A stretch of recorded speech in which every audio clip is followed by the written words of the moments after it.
Error médico y la mala praxis. Identificando las causas de los errores, condiciones latentes. Un accidente. Normalmente en la vida diaria, cuando vemos un niño llevando un vaso de vidrio, solo se está esperando que suceda. En medicina, los problemas relacionados con el error médico son muy frecuentes. Sin embargo, muchas veces no podemos identificarlos. Algunas definiciones importantes. En 1984, el doctor Lucien Leeb, cirujano pediatra, hizo una base de datos sobre problemas relacionados a errores médicos y escribió el libro To Err is Human. Y estableció que el error es un acto no intencionado, sea acción o omisión, que no logra alcanzar su objetivo, o es un acto que no logra el resultado esperado. En 1990, el psicólogo y psiquiatra James Reason, especialista en el tema, definió al error médico como un fracaso en la secuencia planificada de actividades físicas o mentales para lograr un fin, el cual no se puede atribuir a la suerte. Generó con esto una teoría conocida como la teoría del queso suizo. El error en medicina ha sido debatido a lo largo de la historia. Sin embargo, probablemente debamos rescatar algunos trabajos que son sumamente importantes para nuestro conocimiento. En 1991, en la Universidad de Harvard se hace un estudio que se llama el Medical Practice Study.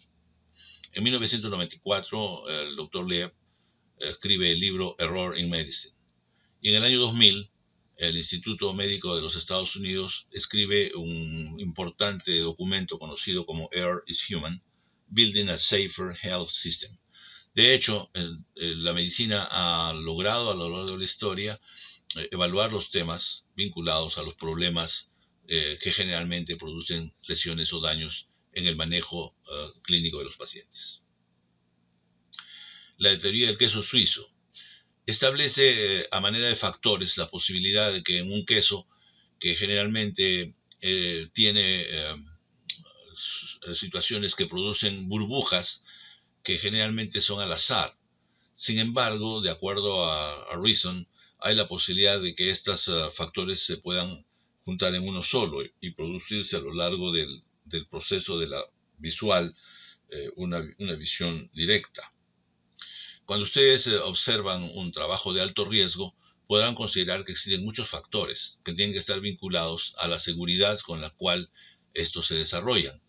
De hecho, es factible que ustedes puedan prever algún tipo de situaciones en las observaciones. Para ello, podemos nosotros considerar algunos puntos que son fundamentales. Actualmente se cree que la acción o juicio o su hipótesis son correctas, o sea, uno prevé que lo que va a hacer está bien. Sin embargo, los problemas que vamos a encontrar, de los cuales podemos percatarnos, debemos dar los pasos necesarios para que sean corregidos.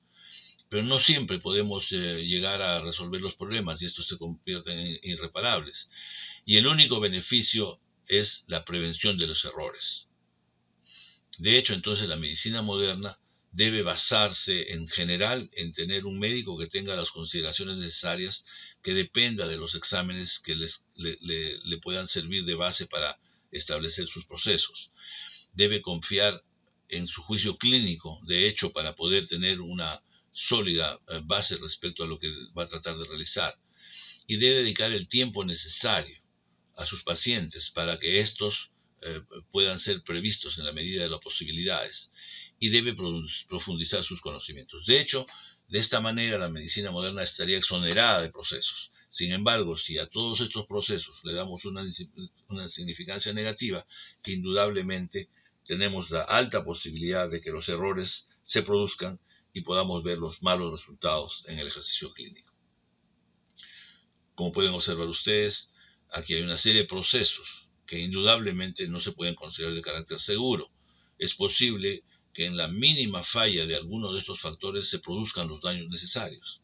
Como ustedes ven, no tienen ningún tipo de arnés de seguridad, no están vinculados a instrumentos adecuados, están al libre albedrío y a la falta de prevención de los errores. Es por eso que la teoría del queso suizo ha cobrado vigencia. Así como hemos visto que los factores son los que determinan la posibilidad de que exista un error, estos se pueden alinear. Por ejemplo, si un medicamento es recibido a través de un proceso hospitalario, si hay un error en la medicación que se va a enviar, si el enfermero no toma las consideraciones y revisa las prescripciones y los documentos que acrediten que el medicamento está en buenas condiciones, si éste llega al paciente por las diferentes vías listo para ser utilizado y este mismo es utilizado y no hemos tomado en cuenta, entre otros, que el paciente pueda ser incluso alérgico a ese medicamento, el paciente puede incluso fallecer. De manera que, según Reason, en la teoría del queso suizo, estos agujeros se alinean, lo que normalmente no debe existir, y producen el daño que generalmente es visto como resultado de este proceso. De hecho, las teorías del error han sido definidas a lo largo de la historia, desde los años 60. En el año 1930 ya se determinaba que existían numerosos errores, la mayor parte sin lesiones, y las lesiones comenzaban a aparecer como leves o graves, de acuerdo al número de pacientes y al número de procedimientos. En la pirámide de Beers en los años 60 se demuestra que a un mayor número de casos existe un mayor número de situaciones que no producen daño. Sin embargo, se van incrementando los daños y los problemas incluso hasta llegar a graves. De manera que aumentando la población van a aumentar los riesgos. Y de hecho, ya en el año 70 se ha determinado con mucho más precisión que los procedimientos pueden, la mayor parte, no producir daño. Sin embargo, los daños se van incrementando. Incluso sin lesiones importantes, pero siempre tenemos el riesgo de que existan lesiones que sean identificadas, incluso de carácter fatal. De manera que en todos los procedimientos que se han realizado para evaluar los controles siempre existe el mismo patrón, la posibilidad de daños, de no existencia de daños, a pesar del número de situaciones que se produzcan, o con daños leves, mínimos e incluso fatales. Hay que tomar en cuenta que si el error y la negligencia son lo mismo. Ese es un punto sumamente importante para nosotros los médicos. No nos olvidemos que los factores que existen entre el error, que puede ser producido por una serie de situaciones que podemos describir, como por ejemplo los deslices, conocidos como desviaciones de un plan previsto, o en el caso, por ejemplo, de un plan incorrecto, que nos lleve a los equívocos como resultado de nuestros procedimientos. Todos ellos van a producir lo que se denominan eventos adversos o efectos adversos. En este caso, en la composición de ellos, la mayor parte son prevenibles. De manera que en el ejercicio de nuestra profesión vamos a realizar actividades que deben estar sujetas a algún tipo de prevención. El no realizarlas nos va a producir el problema que se conoce como negligencia. De manera que hoy en día, en un centro hospitalario, el resultado tiene que condicionarse con los procesos que se han realizado. Si estos no han sido previstos, se configura una negligencia punible por parte de los médicos. De hecho, la frecuencia de los errores está dada por una serie de razones. Primero, muchas veces falta información sobre la severidad del problema de los errores en un centro hospitalario. Muchas veces no se conoce, muchas veces no se denuncian, muchas veces no se procesan.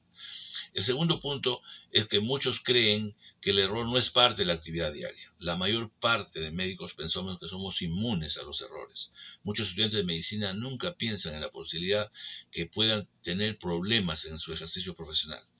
Vamos a curar, no consideramos la posibilidad de que puedan haber daños colaterales.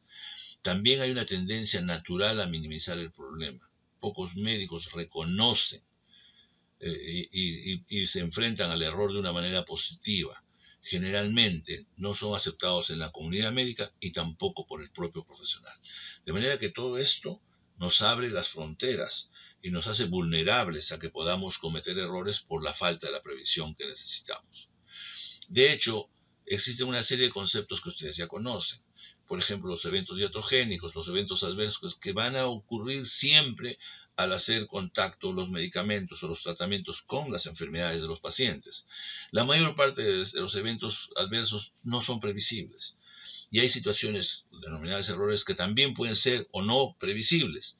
Lo importante en cualquiera de las circunstancias, sean eventos adversos, prevenibles o no prevenibles, o eventos iatrogénicos, hay la posibilidad de que los médicos incurramos en negligencia profesional.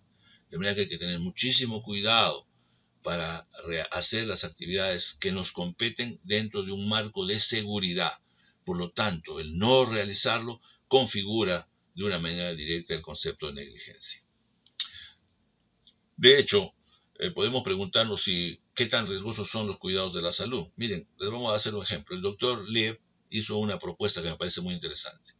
Estableció aquellos procedimientos ultraseguros y los vinculó, por ejemplo, al hecho de subir a un avión en una aerolínea conocida, o subirse a un ferrocarril europeo o visitar una planta nuclear. Las posibilidades de que existan situaciones adversas son muy remotas.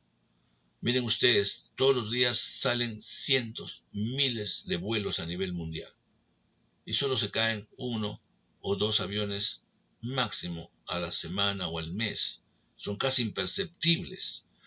Sin embargo, si esta situación la extrapolaran, por ejemplo, a subir a un automóvil para dirigirse a su trabajo o a su domicilio, entrar a una fábrica para visitarla, ver cómo se procesan los productos químicos o incluso los vuelos charter, ya implican algún grado de riesgo. Quizás no significativo, pero sí algún grado de riesgo. Pero ¿qué es lo que pasa cuando ustedes se suben a un puente y se tiran para hacer un deporte? O cuando ustedes hacen montañismo. ¿Qué sucede? ¿Qué sucede cuando un paciente entra a un sistema de salud? Sus posibilidades de que sufra un evento adverso se alteran geométricamente.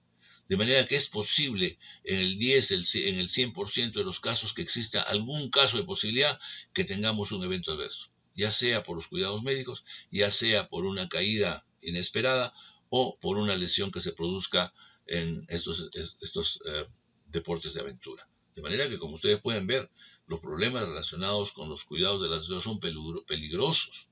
No son ultra seguros ni regulados, sino son peligrosos. De manera que, ya que trabajamos en esta área, debemos tener muchísimo cuidado para evitar que seamos los protagonistas principales de estos procesos.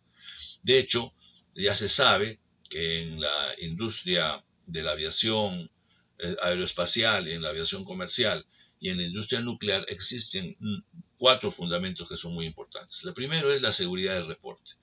Todas las operaciones de la aviación comercial y de las industrias sofisticadas están previstas, están tipificadas, están establecidas. La segunda es que existe una seguridad institucionalizada, es decir, que se toman investigaciones, reportes y medidas que se aplican en una forma permanente en todas las actividades cotidianas. La tercera es la existencia de técnicas que permiten de una manera sistemática hacer las revisiones completas y periódicas de todos los procesos que se realizan de una manera automática. Y por último, está la presencia de protocolos o listas de cotejo.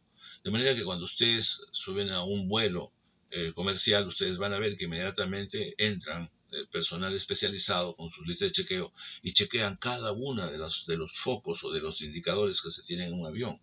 De manera que subirse a un avión es altamente seguro, porque se cumplen todas estas funciones. De manera que ahí viene el concepto básico de los riesgos en el problema de la salud. Hay indudablemente algunos procedimientos quirúrgicos que son de un punto de vista riesgosos para producir daños. Pero probablemente uno de los estudios más importantes que se ha llevado a cabo en el mundo es el estudio realizado en el Harvard Medical Practice Study. En el año 1984, en Nueva York, la Universidad de Harvard realizó un estudio en 30.000 pacientes de 51 centros hospitalarios. Y ahí se determinó, a través de la estadística, que 3.3% de todos los procedimientos que se habían realizado estaban vinculados a efectos adversos, relacionados con las intervenciones médicas y o las condiciones de mala respuesta que resultaron los pacientes. Y esto fue mucho más interesante porque se encontró que de este porcentaje de pacientes, la mitad de los casos estaba relacionado con algún tipo de error, de los cuales el 27% se achaca a negligencia profesional. De manera que los errores adversos existen, eso no lo vamos a evitar. Pero si estos se vinculan a la falta de prevención, se configura, de hecho, el concepto de negligencia. Y miren, es tan importante que de estos eventos, en estos 30.000 pacientes, 2.6% de este porcentaje terminaron en muerte de los pacientes. De manera que hay que tener muchísimo cuidado en saber el tipo de situación en la que podamos incurrir innecesariamente en nuestra práctica profesional. ¿A quiénes afectan los errores? Miren, los errores afectan a todos los pacientes, pero fundamentalmente a los pacientes que se llaman vulnerables. ¿Cuáles son las poblaciones vulnerables? Son generalmente aquellos que tienen un mayor consumo de medicamentos, como el caso de los adultos mayores. También por el número de procedimientos y por la calidad del tipo de complicaciones que tienen los pacientes en los cuidados intensivos. De manera que a nadie se le va a ocurrir dudar de que estas son las áreas más predilectas. Sin embargo, probablemente todas las áreas en las cuales nos desarrollamos sean susceptibles de tener un problema de errores médicos. De manera que cualquier hospital, cualquier centro médico, cualquier consultorio privado puede estar sujeto a errores que puedan producir daño a nuestros pacientes.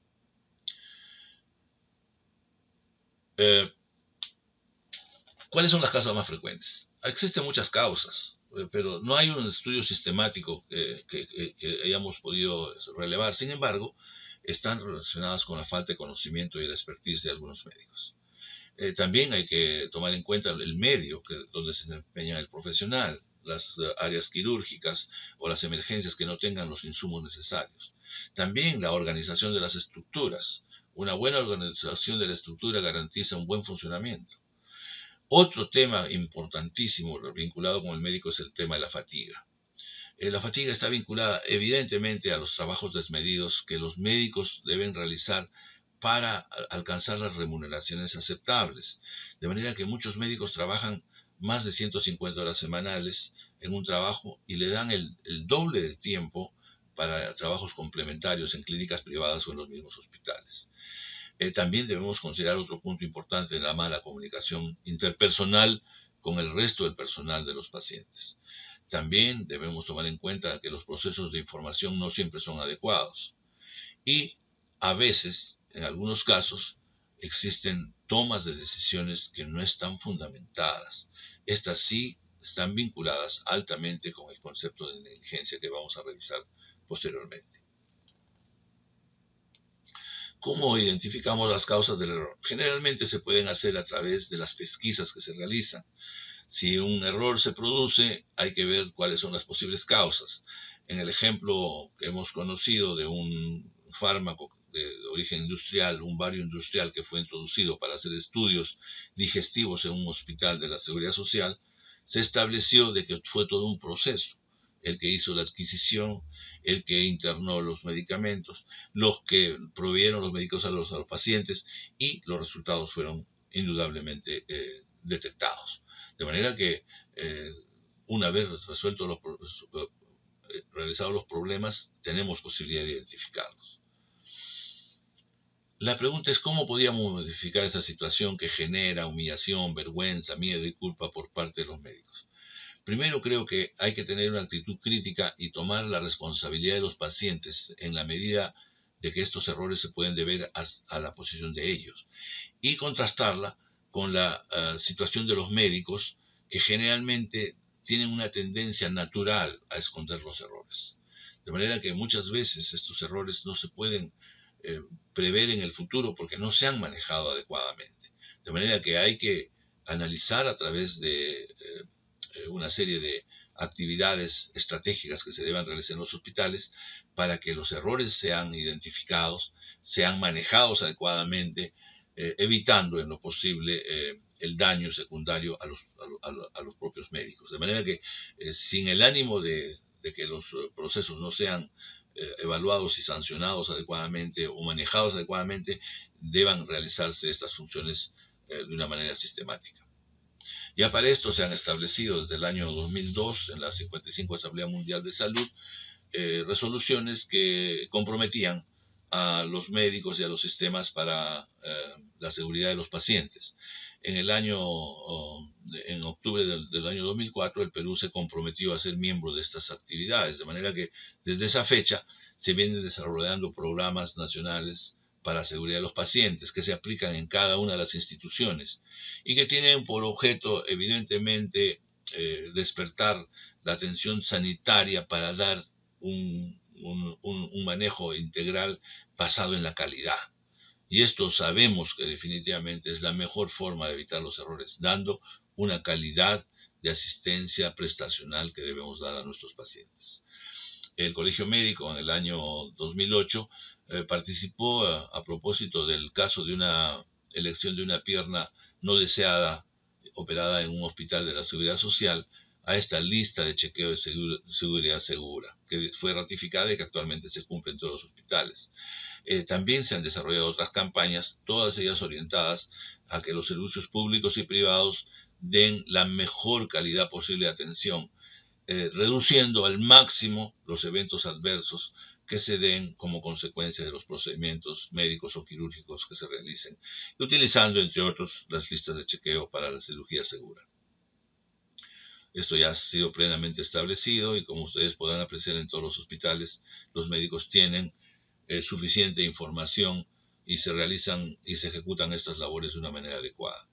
Estas listas de chequeo permiten analizar de una manera rápida y precisa las condiciones y características del acto que se va a realizar, identificando al paciente, considerando los tipos de anestesia que se van a aplicar, los tipos de cuidados que se deben tener, el uso de los antibióticos profilácticos o de cualquiera de las situaciones de insumos o de fármacos que se van a utilizar durante el procedimiento. De manera que de esta forma creo que la mayor parte de pacientes entran con un alto nivel de seguridad a las áreas quirúrgicas de nuestros hospitales.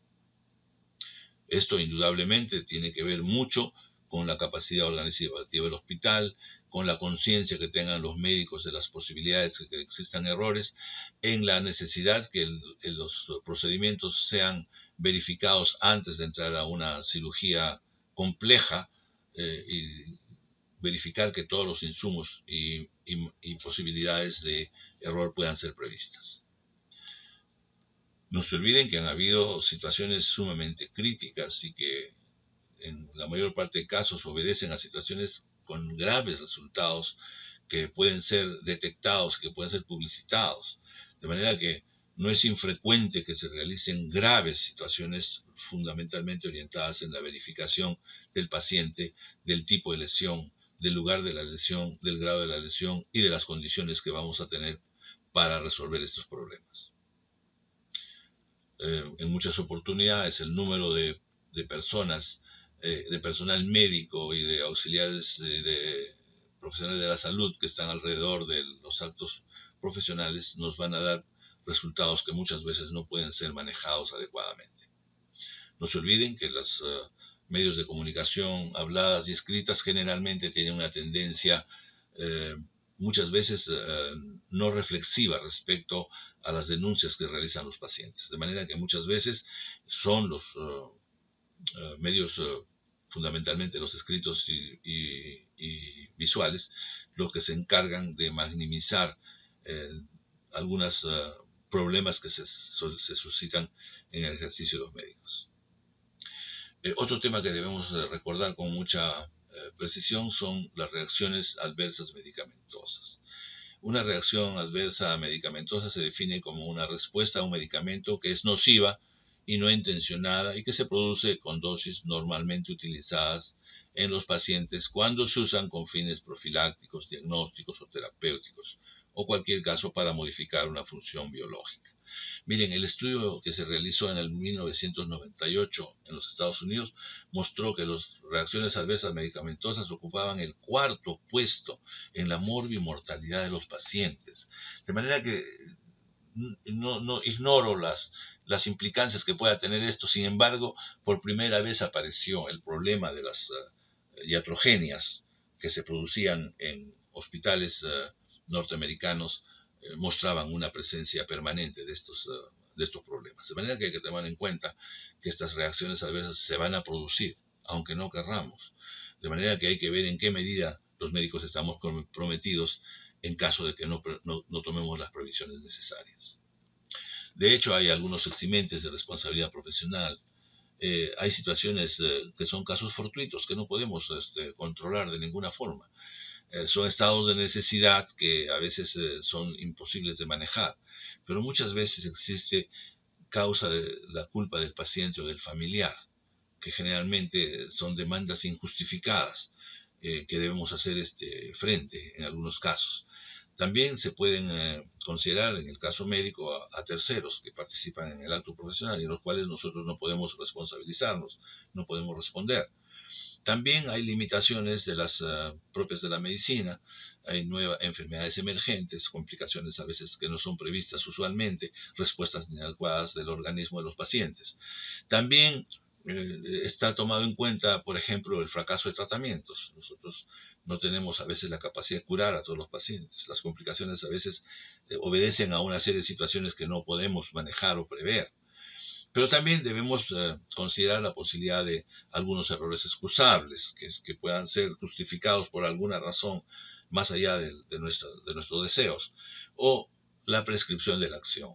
Generalmente, en la mayor parte de centros hospitalarios, a través del colegio médico están sujetos a sanciones, incluso de carácter civil o penal, que prescriben con el tiempo transcurrido entre la producción del daño y la denuncia que se realiza.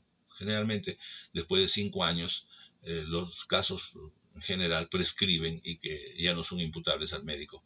Y esto es una demora fundamentalmente por parte de los pacientes y a veces del propio sistema.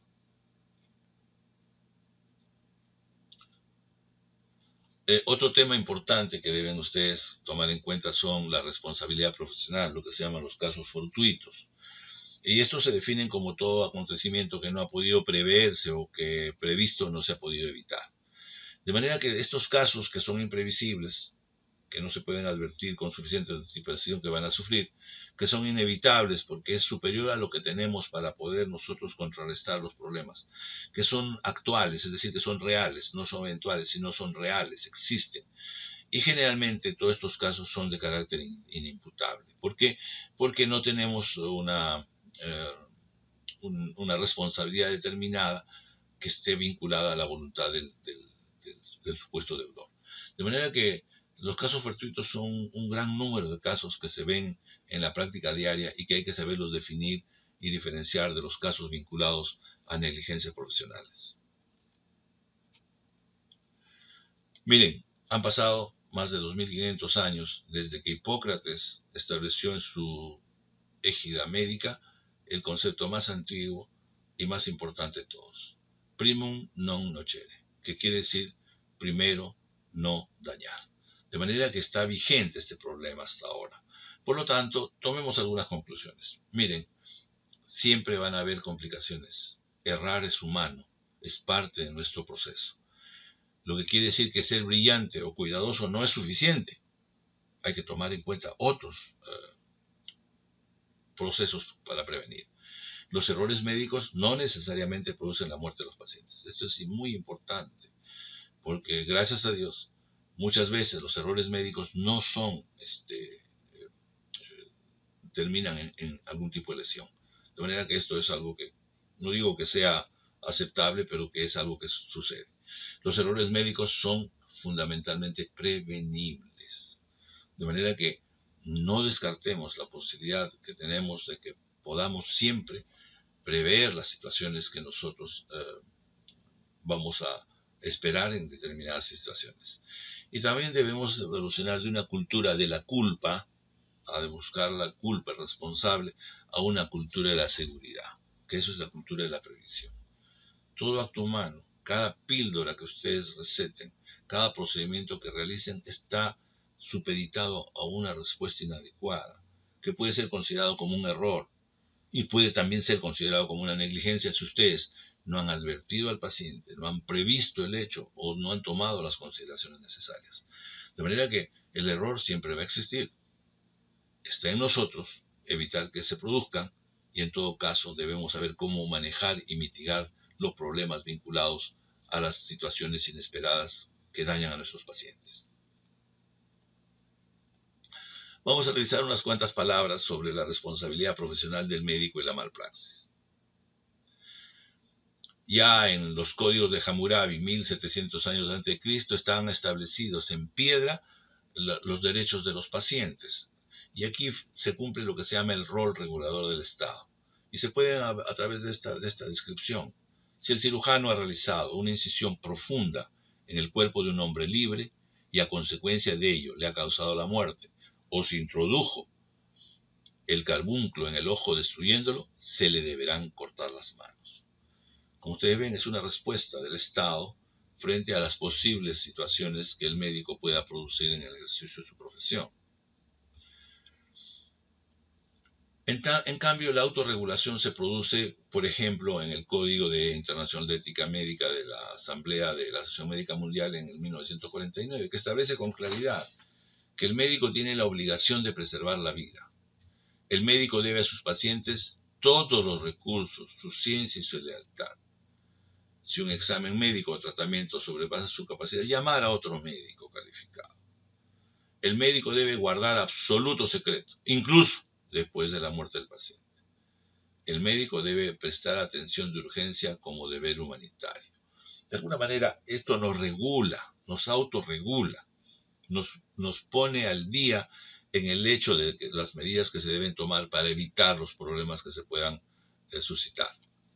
De hecho, en las actividades humanas aparece el concepto privilegiado judicialmente como responsabilidad profesional y se define como la obligación que tenemos para responder, reparar o satisfacer los daños o prejuicios que ocasionemos, ya sea por acción u omisión, en el ejercicio de una profesión o de una actividad.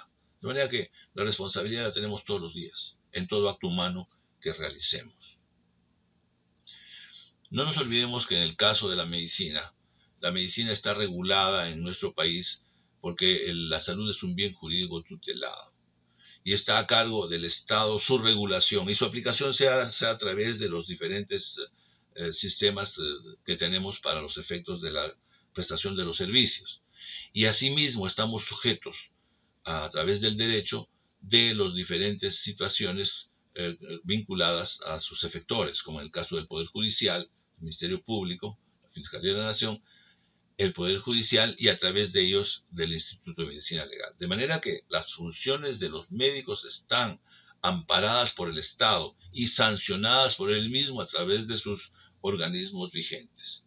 Y a nivel mundial estamos cubiertos por la serie de situaciones que están en el cuidado de la dignidad humana internacionalmente y que están fundamentalmente orientados a todos los tipos de acciones que los médicos realizamos, en el campo de la investigación, en el campo de la salud reproductiva, en el campo de los temas vinculados a los códigos de ética profesionales, a los derechos de los pacientes y a todas las situaciones que de alguna forma cubren las expectativas de la salud en el mundo y específicamente en el país en el cual nos desarrollamos, en este caso en el Perú.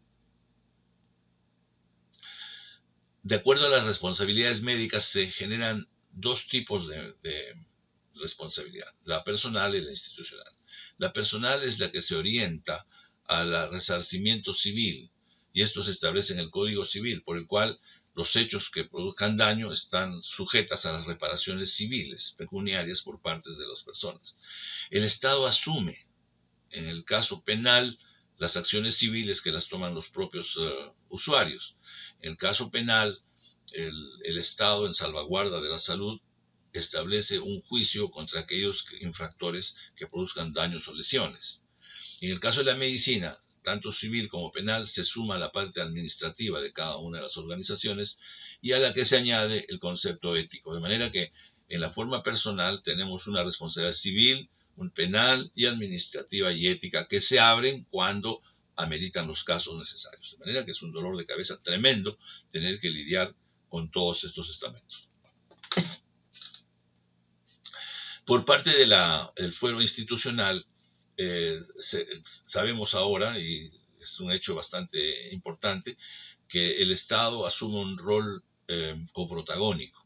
De manera que la responsabilidad civil se establece entre el médico, el equipo médico, y el hospital frente a las demandas que se realicen en los hospitales públicos o privados. De manera que en estos casos el Estado, a través de sus organizaciones, ofrece la posibilidad de que las organizaciones tengan un coprotagonismo con los profesionales de la salud cuando nos enfrentamos a problemas de este tipo.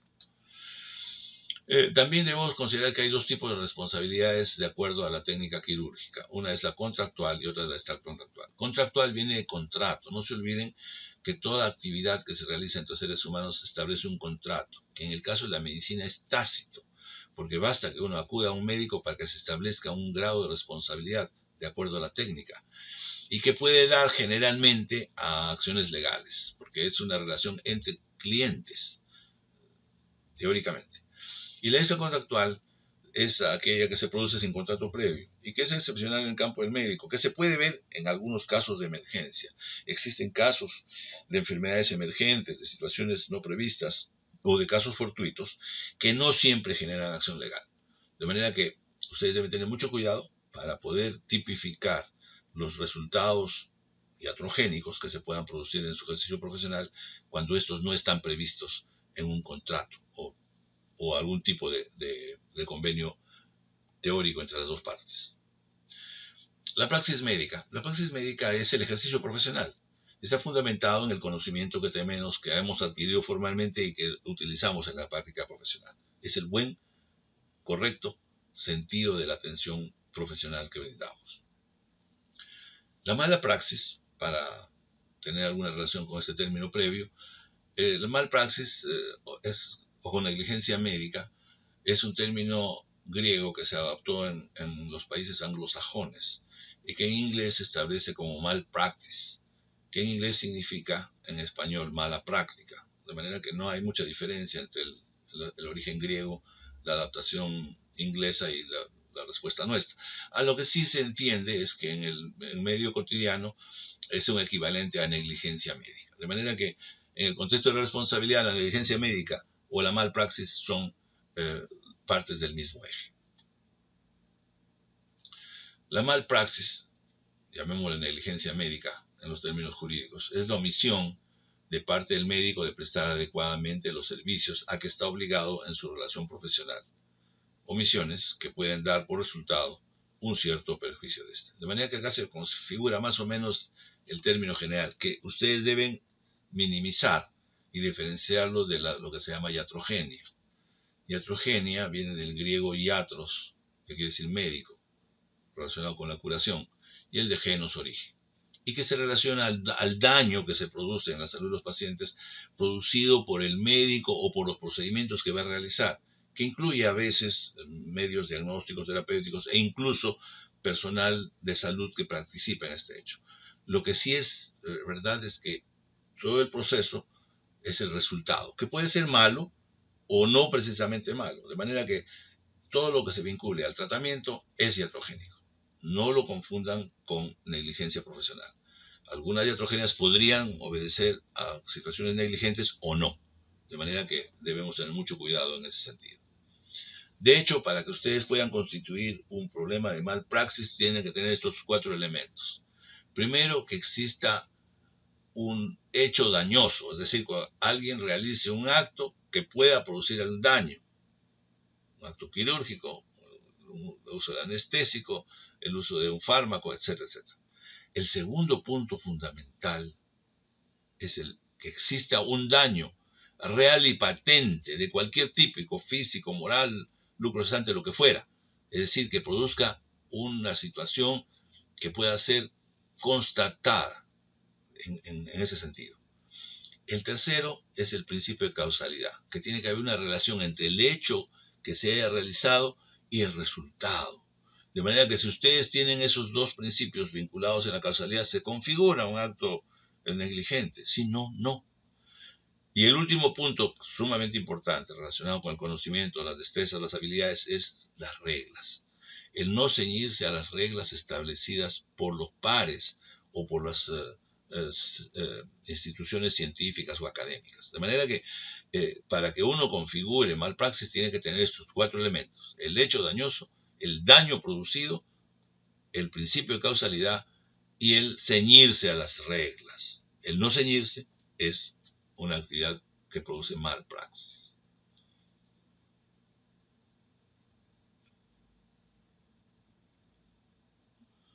De manera que en el acto médico, quirúrgico, de diagnóstico, de tratamiento, en la exposición de médicos a pacientes, siempre existe la posibilidad de un daño determinado.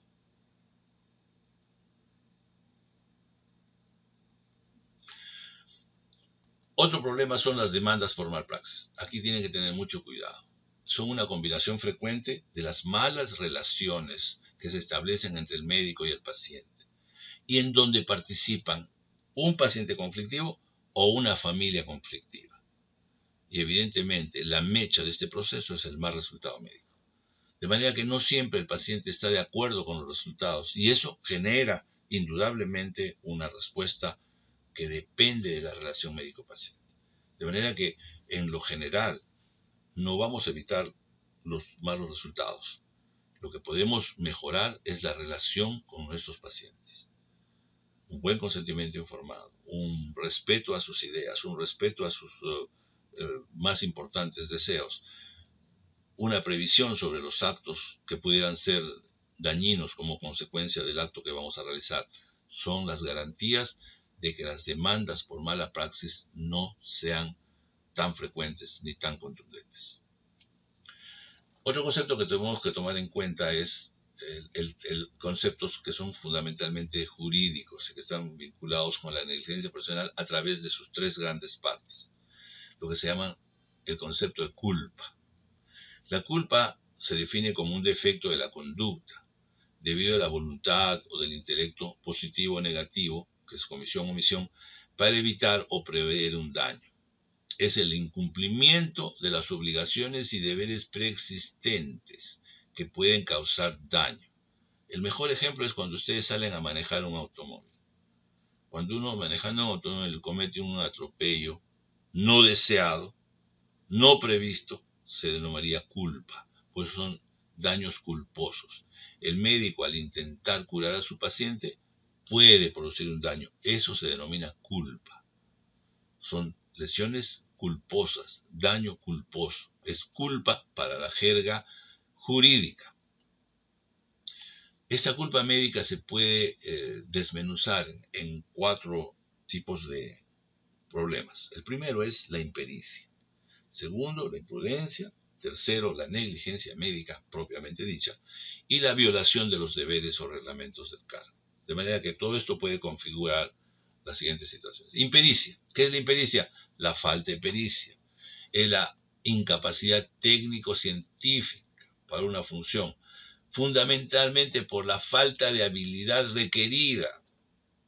Esto generalmente se ve en los médicos jóvenes, en los internos, en los residentes, en los primeros años de su práctica profesional.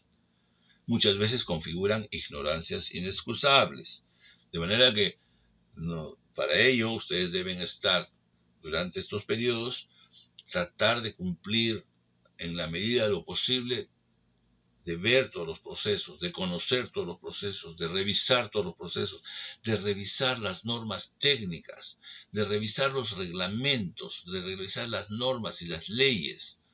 No pueden entrar a ejercer el ejercicio profesional sin conocimiento de estos hechos. De manera que ustedes, antes de terminar, tienen que tener un conocimiento claro de todo lo que teóricamente van a tener que experimentar en el futuro. El concepto de imprudencia es, como también implica su etimología, la falta de prudencia, que es el equivalente a una actitud temeraria, inexcusable, que puede producir daño. A veces es difícil diferenciarla de la impericia, pero se asume que las personas que tienen algún tipo de experiencia pueden tener conductas peligrosas, que a veces van más allá de lo que establece la propia prudencia. De manera que eso se llama arriesgar demasiado. Si uno conoce un procedimiento, pero nunca lo ha practicado, es mejor que tenga el auxilio necesario, las consideraciones necesarias para evitar que se produzcan este tipo de daños. De manera que la imprudencia es un tema sumamente importante.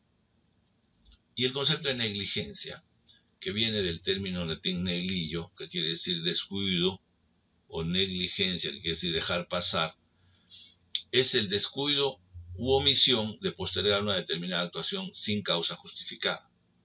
En otras palabras, es no hacer lo que hay que hacer. Y esto es una situación exigible que debemos nosotros tener en cuenta de una manera categórica. Este descuido en el manejo de nuestros procedimientos va a dar una serie de daños, desde dejar instrumentales en el interior de los pacientes, de ingresar a una actividad médica con consumo de alcohol, consumir bebidas alcohólicas dentro de los hospitales, tener abandono de algunos pacientes, realizar actos de los cuales no estamos convencidos o preparados para realizar, no tener las consideraciones necesarias para utilizar un procedimiento complejo. De manera que el problema de negligencia es sumamente amplio. Implica, entre otros, no prever, por ejemplo, el hecho de que los pacientes se puedan caer de la cama. Las camas quirúrgicas, las camas hospitalarias son elevadas y los pacientes están en calidad pasiva, de manera que cualquier movimiento, cualquier posición que puedan tomar es fácil de pensar que pueden caerse, de manera que el paciente, aún aquellos que manejan perfectamente sus condiciones físicas, pueden ser víctimas de una caída inesperada, de manera que todo eso configura una negligencia. Mucho peor es abandonar a un paciente, mucho peor es llegar tarde a una actividad médico-quirúrgica o retirarse temprano antes de que se cumplan los términos establecidos, y mucho peor abandonar a los pacientes en esas circunstancias. De manera que la negligencia configura una serie de situaciones que pueden cubrir en algunos casos mimetizarse con la impericia y la negligencia. Otro concepto importante es la violación de los deberes o reglamentos del campo. Aquí no vamos a redundar. Ustedes cada vez que entran a hacer una actividad profesional, que van a hacer una actividad que genera algún tipo de problema culposa, ustedes tienen que tener una serie de situaciones que convaliden el acto que van a realizar. Deben estar escritas, deben estar relacionadas con órdenes superiores de personal altamente calificado, de cumplir adecuadamente las observaciones que se realizan. Y se pueden ejecutar a través de las situaciones administrativas sencillas, como omitir la información a los pacientes, no solicitar el consentimiento informado tan importante en estos tiempos, es realizar historias clínicas defectuosas con la letra llamada del médico, y a veces omitir las comunicaciones judiciales que muchas veces no existen. De manera que la violación de los deberes está perfectamente establecida en los códigos, en los manuales de procedimiento, en los guías y protocolos de actividades prácticas de buena práctica clínica. El dolo sí es fácil de reconocer. A diferencia de la culpa, es la intención deliberada de perjudicar al acreedor, ya sea por acción o omisión, o bien por incumplir una obligación. Y esto se puede ver típicamente en la expedición de certificados falsos o en la comisión de abortos o de procedimientos que no están establecidos para determinados casos y que violan las leyes. Entonces el dolo ya no entra en un terreno de negligencia profesional que podamos ser ventiladas en el colegio médico o en las instancias médicas, sino pasa ya al Poder Judicial. Esto ya debe obedecer a lo que establecen los códigos civiles y penales, de manera que esto está perfectamente establecido. Sin embargo, hay unas causas de demandas judiciales que pueden evitarse. Si ustedes utilizan la prevención necesaria, señores, siempre prevean, siempre pregunten y contesten al paciente las posibilidades que tienen en cada caso particular, aún en la prescripción de medicamentos de los más inocuos que existan. Segundo, el hecho de que los pacientes no sigan las instrucciones médicas. En tercero, los conflictos personales que tienen los pacientes entre ellos para cumplir con sus funciones. Y a veces porque también existe definitivamente una condición de exigencia más allá de las posibilidades que los pacientes pretenden establecer. De manera que en muchos casos los pacientes siempre van a achacarle al médico la falta de profesionalismo y la negligencia por una excesiva demanda de sus expectativas. Para ello tenemos necesidad de la prevención de la historia clínica. Para esto hay que tomar en cuenta la historia clínica, hay que aplicar adecuadamente y de acuerdo a la norma y la regla del consentimiento informado, no a veces estereotipos que se realizan en documentos preelaborados. No se olviden mejorar la relación médico-paciente, elemento fundamental. No se olviden la importancia que tiene el estar actualizado y tener los conocimientos sobre derecho médico. No vayan a implicarse en situaciones lamentables que algunos médicos pueden, por falta de conocimiento de derecho, incurrir. Contar siempre con asesoramiento especializado permanente, tanto desde el punto de vista médico como desde el punto de vista judicial, jurídico, y considerar que los pacientes son seres complejos, que están compuestos de cuerpo, de alma, y que tienen además acciones legales previstas. De manera que esto sería una buena forma de prevenir la mala práctica en nuestros casos. De hecho, los medios se encargan de incrementar el interés de los pacientes por declarar negligencias, de acusar indebidamente en algunos casos y de perseguir directamente a los médicos a través de este sistema. No se olviden que hay situaciones que los médicos podemos realizar. Estos elementos son fundamentales. Si puedes curar, cura. Si no puedes curar, alivia. Y si no puedes aliviar, consuela. De hecho, esto debe estar dentro de la égida de nuestra actividad en lo que representa las negligencias profesionales. No se olviden que los médicos vamos a ser juzgados fundamentalmente. Cuando los actos son buenos, somos grandes profesionales, pero si son malos, somos los peores criminales y asesinos que pueden existir. De manera que hay que tener en cuenta muchas veces estas situaciones. De esta manera creo que podemos, de alguna manera, promover la cultura de la prevención en el manejo de nuestros pacientes.